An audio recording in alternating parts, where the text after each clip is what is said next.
Hey yo! Welcome to the wonderful world of HungryHeath. I'm a classically trained chef. What I am is a self-taught home cook. I've studied under several television chefs, and I have a PhD from YouTube University, and a black belt in Google Food. I love to cook. The only thing I love more than cooking is my wife, the warden. Together we host what I like to call the Friday Night Feast. This happens every Friday night, 6:30 Central. We'll cook up an entree, make a couple of snacks, show you how to do it, then we spend the rest of the evening just chewing the fat with all of our friends in the HungryHorde. We hope you can tune in sometime. We'd love to have you over for dinner. Today's video is my MS journey for week 167. Wow. I know, right? Can I ask you a quick question? Sure. I guess you just did. Well, I'm going to ask another one. When you said, my wonderful wife, the warden, you had a long pause there. Is it because you were still saying in your head, but I also noticed she'll eat steak? Right. Like you had to still say it? Yes, because I was trained. Old habits die hard. So we're sitting down eating dinner. We just finished recording a video. This is going to be our monthly cook-along video. I'm so excited. So I can't really talk about it, but y'all are going to see what I had. Because when you see my food, you'll see what it is. But you just get a glimpse, a little teaser of it. It's so good. I don't know why I decided to do this while I'm eating, because it's just so good. And I'm waiting for her to ask me some stories, some questions. Oh, really? As you take a big bite? Everything's going great. Seriously. Nice.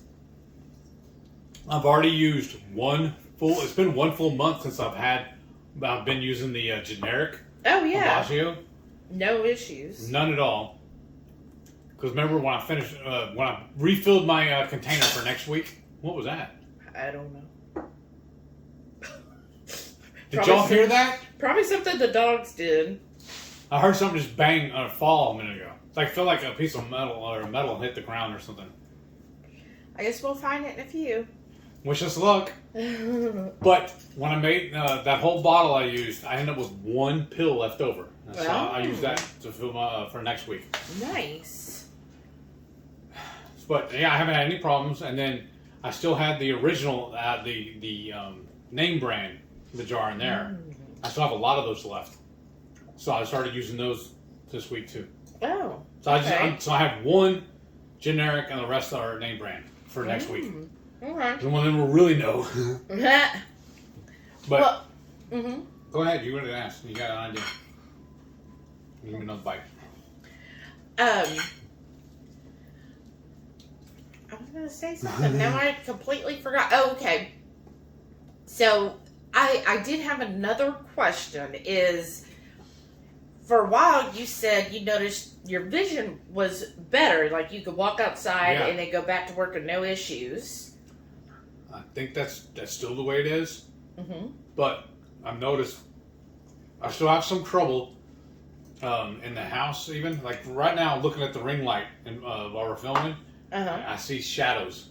I get little like chasers. You ever look at the sun too long and you look away and you see little, I call them chasers, you see little things moving around? I'll get that same thing right now. Or I still have a problem. You know it's really bad because I always ask you. I'm overstanding at the sink. We don't have really good lighting over there. So a lot of times I'll have to ask her to double check me when I'm washing the dishes. Especially when I'm not putting them in the dishwasher or just hand washing to put them in the strainer. A lot of times I will miss stuff. So that's why I asked her to double check me just to make sure. I notice that a lot. Or when I'm even digging in the spice rack, then I have to use a flashlight in there. Well, that is dark. Even I need a flashlight or something in there because it is our spice cabinet is truly a cabinet, but it's just really dark. Yeah.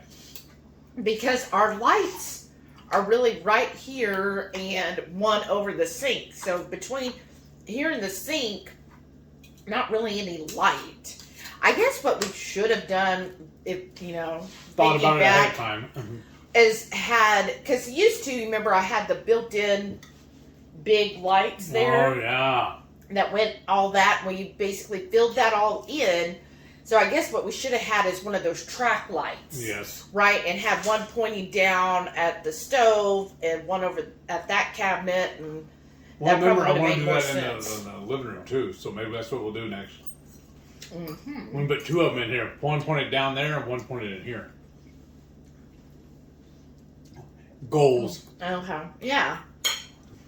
Something else to do on my MS things. Getting up and down a ladder to hang that. That'll be fun. Mm-hmm. Mm. But yeah, I mean, everything's going great, actually. I have no complaints. And I'm actually feeling better. Because y'all know I'm very lax on doing my DDPY. But don't you see it? I'm actually doing better now. I'm more in what do you call it?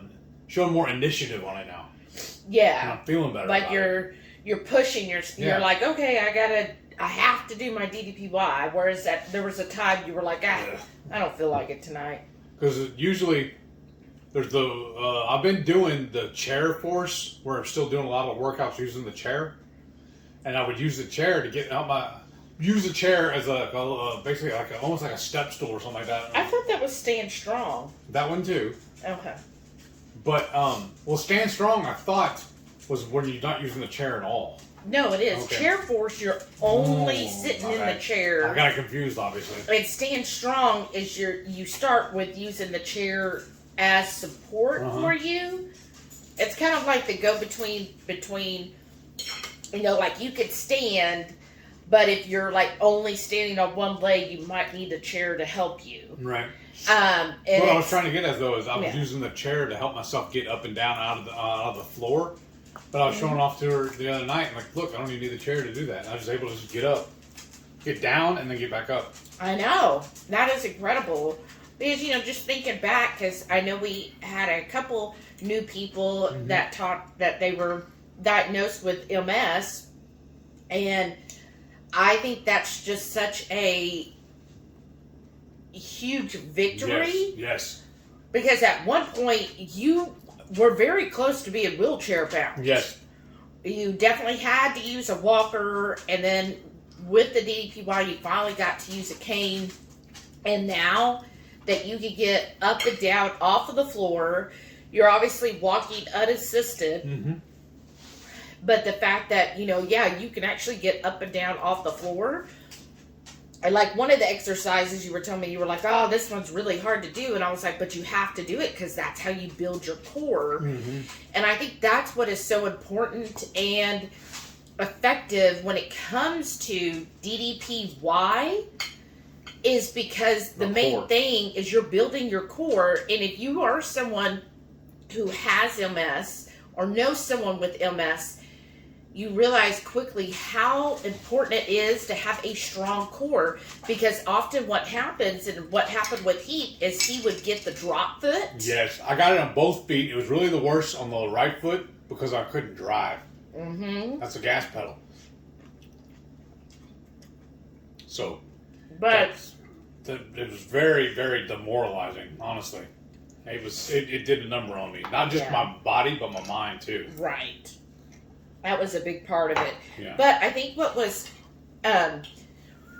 when he had the drop foot, and there was 3 times that he fell, and when he fell, because his core was so weak, even though he was able to move his legs and his arms, he didn't have the strength because he was basically relying on his legs and arms to get him up, and because of that, he couldn't do it, and we had to call EMS to come out here and pick him up.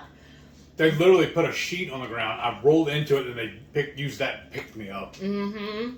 It was fun. Right. But I think now that your core is getting stronger, if you have a strong core, you don't have to have use of the legs because you basically are using your core to lift you up. Uh-huh. And I think that is good that you're doing that and pushing to do that, so that if you ever have another flare-up, I mean, we're hoping not, because it's been a good 2 years But without. I really feel like the flare-up is what led me to believe, to knowing that I'm allergic to the almonds. Mm-hmm. Because y'all, we're keto.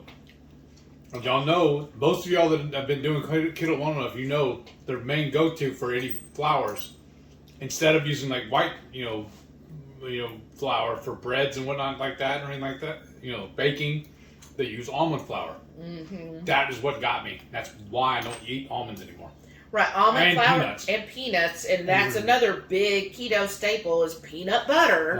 And I used to love peanut butter. I just had to learn not to eat it. So that's why you'll notice if you're new here, all of our recipes, we never use almond flour or peanuts at all. So I know a lot of times people will look for a recipe and it always calls for almond flour or peanut butter. Well, guess what? We have great alternative recipes to that. So if you're someone who's either allergic to peanuts or you're trying to limit your peanuts and your almonds, as they each have their own issues, our recipes will keep you motivated and not feel like you're missing out. A little pro tip on that too.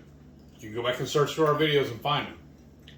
That any recipe that calls for almond flour, we substitute it for a 1-to-1 ratio, like equal parts with pork panko. And it works wonderfully. And it doesn't change the flavor. In fact, I think sometimes it enhances it. Yeah, I like it better. Because to me, almond flour kind of would have this pasty type texture and taste. Sounds good too. Right. This is freaking delicious, y'all. All of it, yeah. I'm so happy because this also, we're doing this for our channel cook along. I know. So we always have to do a test run of it, take our pictures and everything, and record the video and all. So this is where we get to enjoy the work.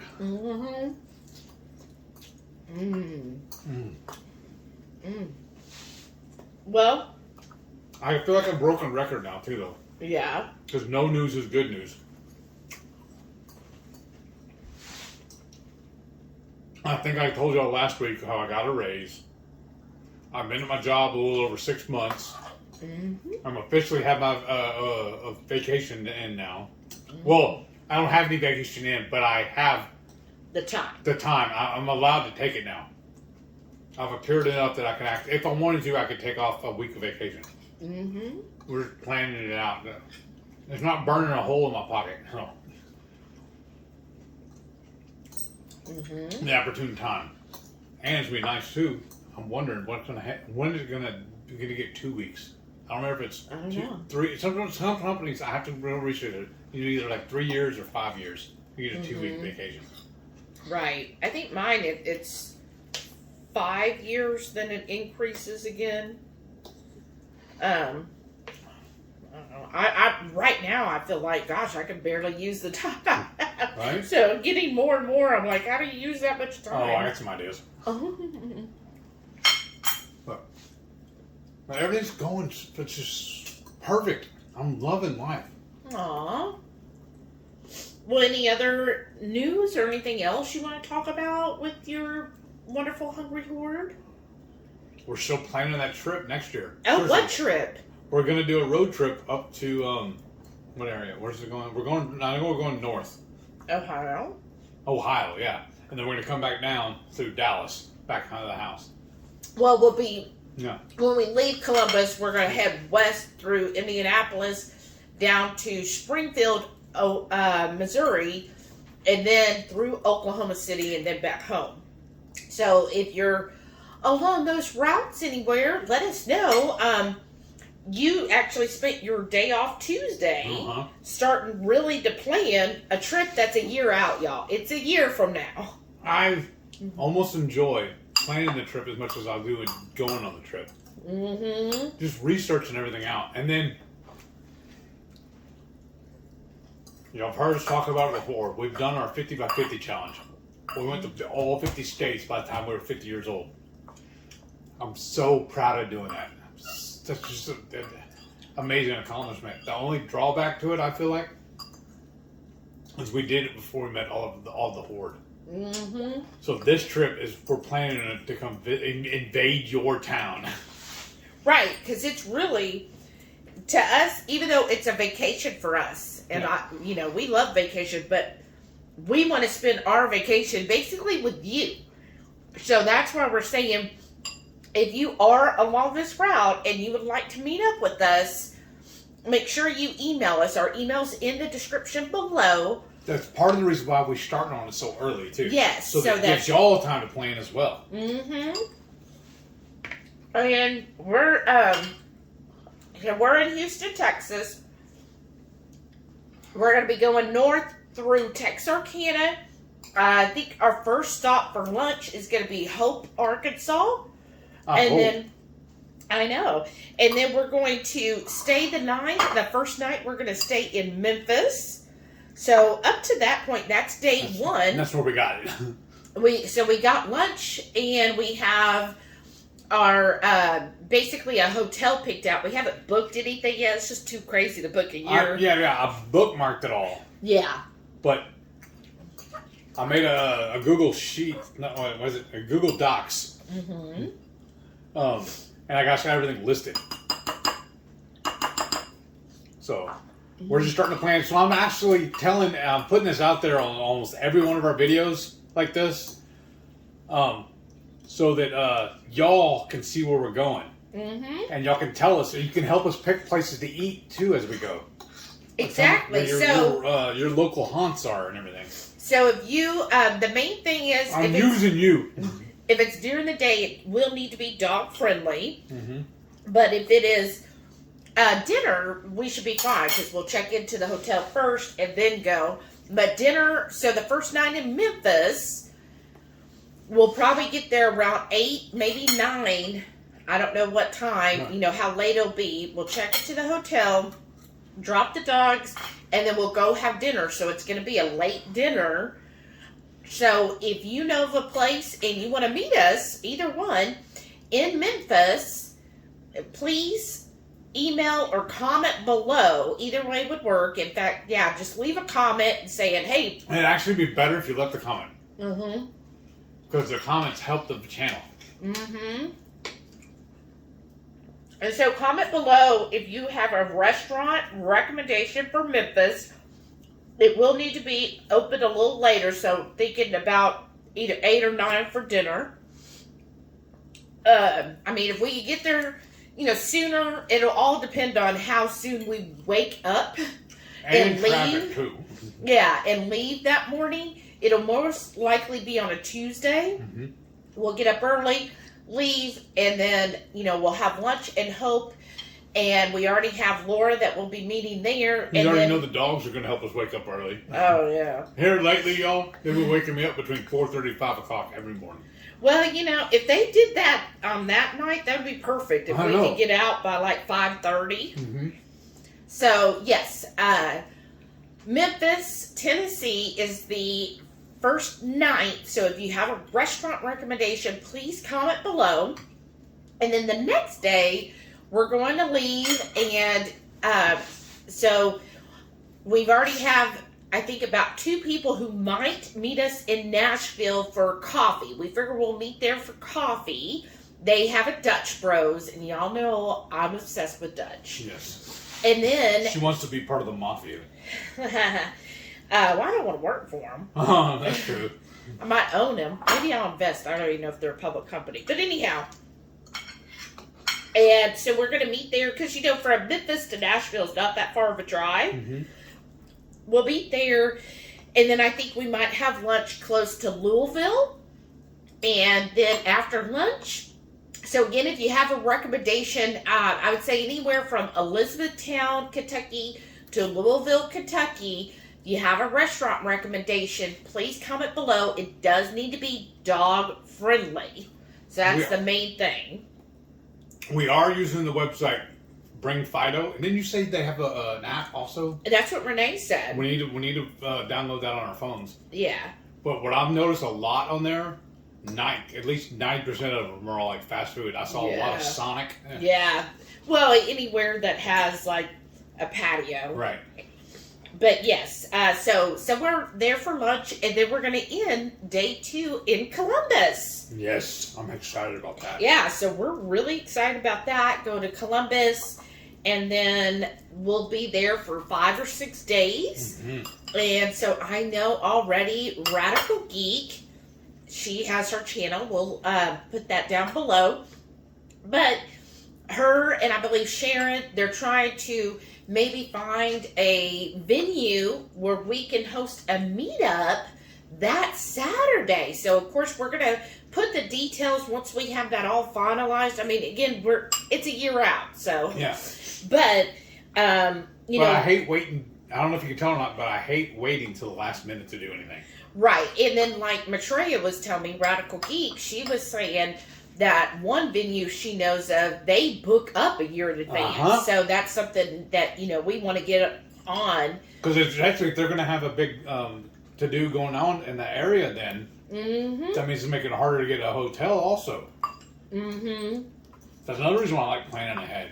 So once we know the details of the meetup, and any of y'all are invited. So I know we have people that are in Indianapolis, in you know, Cincinnati, Dayton, Cleveland, Kentucky. You know, if you're in any of the surrounding areas, it'll most likely be in Columbus. We'll be having a meetup there. And it sounds like at this point we might be cooking, like all of us in there cooking. So that'll be fun. So it'll be kind of like a potluck type deal. I wonder if we'll do like a chop challenge or whatever. Like Betray just go get the all the stuff and then sets it all up. You know what I mean? But then I'm kind of scared what she's gonna get me. So we will be doing that. So if you're in or familiar with Columbus, it looks like the hotel we're more likely going to book is in Dublin. And so comment. Go ahead, sorry. Comment below any restaurants in Columbus. It does not have to be dog friendly because they'll probably be at the hotel. So we can leave them there, you know, and just check on them throughout the day. So any good lunch or dinner spots, coffee shops, please comment below so we can get those added to our list. Because he has a Google Doc, so as y'all comment and give us any tips, then he can put it in the Google Doc, so that'll help us plan everything. And then, of course, if you want to meet, you know, if, like, maybe the meetup's probably going to be on a Saturday, if those just aren't work for you, we're going to be there for several days, so we can always meet for lunch or dinner. I was going to say, is even if you don't know the area, come and discover it with us. Mm-hmm. I just want to hang out with everybody. Right, and then when we do leave, we're going to go then through Indianapolis and then heading down to Springfield, Missouri. So we'll be going that way. So if you're along that route, you just put it in Google Maps. And any restaurant recommendations, those will have to be dog friendly. And or if you want to meet up somewhere, if you're not able to get to the meetup, let us know as well. Correct. So we are super excited. I hope y'all are half as excited as we are, and then I know you're going to be pumped. You want to go ahead and show them your food? That's what I'm saying. Let's go do that, and I'll finish this, and then we'll go back and we'll do some more planning.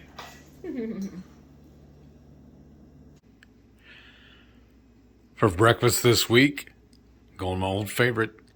I got my hard-boiled eggs and some kefir cheese, all dotted with some of this garlicky gringo. And then I have a link of andouille sausage. Sunday lunch, I got an air fryer pork chop along with some green beans and a side of coleslaw. Sunday night supper, we're having smothered steak, Brussels sprouts, and our stuffies. Oh, and I forgot, we also have this smashed avocado we need to eat. Somebody found it on discount. Yay! And for lunch this week, I'm having a bacon cheeseburger with some coleslaw, pickles, a tomato, and some mashed avocado. And for dinner for the most of this week, I say that because I don't know how many meals I'm going to get off of it. But I smoked this giant prime rib, and listen to that sizzle. I'm going to let it chill out for a second. I'm going to go bring it in the house and start carving it. And for dinner for the rest of the week, I got that prime rib I showed y'all a little bit ago, and then she made an au jus dressing for it. Mixed in with some mushrooms and onions. And then we got some of our bacon Brussels and some of this fermented food. I think one of these there is a sweet potato. Mm-hmm. And what are the other ones? Cucumber kimchi is what you're looking at. Then the red cabbage. And then you took the rest of our first batch of Texas kraut. This stuff is so good, y'all. Thursday night dinner. I had the last bit of that prime rib that I smoked the other day. And then the warden made us some cheesy cauliflower. And I got a couple of stuffies, sauerkraut, and some fermented red cabbage. This stuff looks so good, y'all. Saturday night supper. And I got a roast, mashed potatoes, topped with some mushroom gravy, and our new invention, our homemade Creole green beans. Y'all need to stay tuned because we'll have a recipe video for that coming out very soon. And then also, with this gorgeous meat plate here, I'm also going to have me a side salad. So, I am really full. Y'all, that was a really good meal. I'm so glad we thought about doing that. Mm-hmm. To me, it was very... Homeschool. Oh, not homeschool. Home style. Home style. I'm homeschooled, you can tell. I was learned how to do that. Right. So, yeah, I would even say like Southern. Yes. Right? Classic. Yeah, it was really good. Because I was back and forth what we're going to do with the taters or rice. Because one thing I grew up eating was that almost that identical meal was roast rice and gravy. I remember when you'd go visit my grandmother, we'd have that on the Sunday dinner. Oh, wow. Yeah. Well, also, I would say, before we did the roast, we originally were going to do salmon. Yeah. And I think the salmon would have worked as well. Yeah. But I was thinking, the salmon she bought last week, it's still in the freezer, it's not thawed. She just bought this roast that's already thawed, want to go in and cook it. So, why not? It'll be more simplicity. Yeah. I'm looking forward to the salmon also, though. Yeah, I'm excited about the salmon. I love salmon. Yes. And I feel like, you know what I've noticed is during the winter, we don't really eat salmon that often. Right. It's more of like our summer fish. Right. All right. Well, I am so excited, y'all. Thank you again for watching. Thank you. This outro is going to be a little brief because I'm really full. I'm really tired. It's been a long day at work. I've had a lot going on. It's been an easy day, but a long day. Does that make sense? Mm-hmm. It doesn't really taxing. It's just a lot of it. Mm-hmm. I'm getting in the groove. I'm very comfortable with what I'm doing now. That's good. Yeah. I'm so happy. I'm learning how to work the system. And, all the little intricacies of how to do everything. All the where I got to go to get everything done. That's awesome. Yeah. I'm so proud of you. Me too. But that's about it. I don't know if y'all can tell or not, but I'm really happy. And I'm just going to put a warning out there right now. We're going to be talking about this trip for several months coming up. Because the way I'm looking at it, by doing these videos, talking about it here, hopefully it'll hers a little bit, and then especially on the Friday Night Feast. I know we're going to talk about it on the next cook-alongs also. It's going to help. We, together as a group, are going to plan this trip. Oh, I like that. We're going to hit the road for you. Just remember that. HungryHorde 2025. Have fork will travel. Because y'all know food's going to be a major critical component of this trip. Yeah. Because in fact, y'all need to put your orders in now. We're starting to make a list. We've already had several of y'all reach out to us and tell us y'all are getting ready. You want us to bring some of our seasoning blends, some of our hot sauces. One of y'all said you wanted our barbecue sauce. I'm willing to bring more to several of y'all. So just like I say, put your orders in now. I'm getting geared up. Y'all know I love to cook. So I'm looking forward to putting all these together and filling up my car to bring it to y'all. Yeah, that'd be fun. But I feel like I'm rambling now. But thank y'all for watching. Thank you. Y'all do not know how much y'all mean to us. And me. I thoroughly am so appreciative of every single one of you reaching out to us, chatting with us. Those of y'all that have joined the group, posting in there all the time, putting your pictures in, sharing with us, and being very active in the group, posting pictures and jokes and stuff, and little clips and funnies and stuff all the time. It just warms my heart. Yeah. Y'all are just amazing. Thank you so much. Thank you. That's another reason why I'm getting so excited about this. Oh my God, what's going on? I feel like I'm going to start crying. Because they just... Well, how about... bring it in the feels. He's emotional today. I don't know what's going on. I don't know, it just hit me all at once. What happens every Friday night? 6:30 Central, we go live for the Friday night feast. We'll cook up an entree, maybe a couple little snacks, show you how to do it. Then we'll spend our statement just chewing the fat with all our friends in the Hungry Horde. We hope you get into it sometime. In fact, I was telling her last night, I already have the next 2 weeks planned out. I know what we're making. So I'm always thinking about this stuff. So I'm telling folks, HungryHeath is not just a clever name. I really do enjoy food that much. Yeah. I'm always constantly thinking of new different recipes and different ways of doing stuff. It's what I do. And in fact, if you like to watch recipes too, go watch the video. One of these. It'll be here at one of our recipes. And I hope you give it a try and like it as well. Yes. And then please stay tuned to see all of our wonderful channel members. Y'all are amazing. You're our lifeblood. Thank you again. again. Thank you so much. And bye.